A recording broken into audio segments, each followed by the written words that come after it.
Grandmaster Bardiya Daneshvar, playing as white, versus Grandmaster Arjun Erigaisi, playing as black. Chess Olympiad 2024, Round 8. Arjun was the first to score for the Indian team, on board 3 against GM Bardiya Daneshvar. These days, it's hard to find Arjun's name in a sentence without the word win near it, and he bulldozed his way through yet another grandmaster's position. After 20, bishop e3, Arjun made the attack look easy, as if it played itself, shoving the f-pawn forward. So today, we're going to begin our overview of the open section, with Bardiya Daneshvar facing Arjun Erigaisi. So here, Bardiya has just played the move rook f to c2, trying to gain counterplay on the open c-file. White's position is already pretty sad though. The king on h1 is exposed, the bishop on f1 has nowhere to move. The queen on b4 is also kind of out of play. But his main problem is something else. It is the pawn on f3. With a black pawn on f3 is extremely difficult to protect your king side. And eventually, this becomes too huge of a problem to solve. Still, the game's not over yet, and Arjun Erigaisi needed to find a precise way to convert a winning position into a full point. So here he played the move f2, immediately emphasizing the point that the f-pawn is extremely strong, and it is one of the most dangerous weapons black can use. The idea of this move is to be able to include the bishop with f3 and simply bring more and more pieces into the attack. Rook g1 is also on the table, and if the queen somehow manages to get in, probably via f7 and f4, it will be game over on spot. However, it is not easy for white to find the solution and counter all those tricks.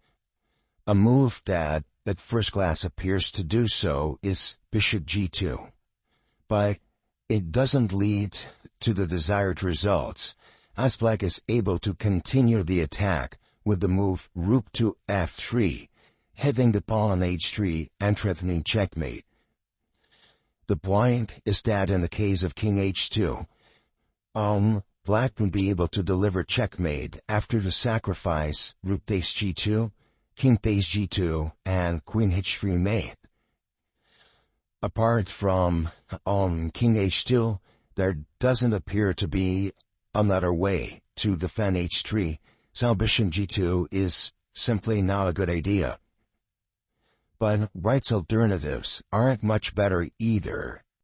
So, in those situations when it appears that everything is bad, you have to at least go for the active option to give your opponent a chance to get scared and make a blunder. So, that is what the young Iranian did, playing the move rook to c7, and hoping that in the case that black queen moves, then maybe things wouldn't be so bad. White will play king h2, then maybe queen e7 will be on the table, and there might be some tricks which white can use to save the game.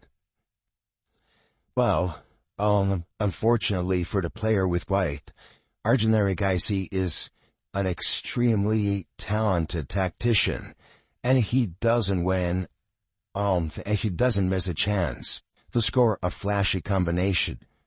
So here he went for the continuation, rook to u1 check. After the forced king h2, black finished the game in style, picking up the bishop on f1, and taking advantage of the fact that rook f1 is not possible, because, well, queen c7 will pick up material, and the f2 pawn is still on the board. So, seeing all of that, Bardiya Daneshvar picked up the queen on d7, the best move in the position, but still not quite enough to save the game. And after rook to c1, rook d6, white found the game. The problem was that, here in this position, it is impossible to prevent the f-pawn for queenie.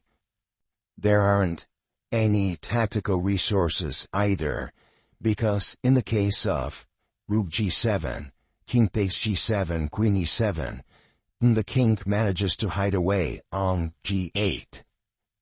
Thank you for watching the video. Please like, share, and subscribe.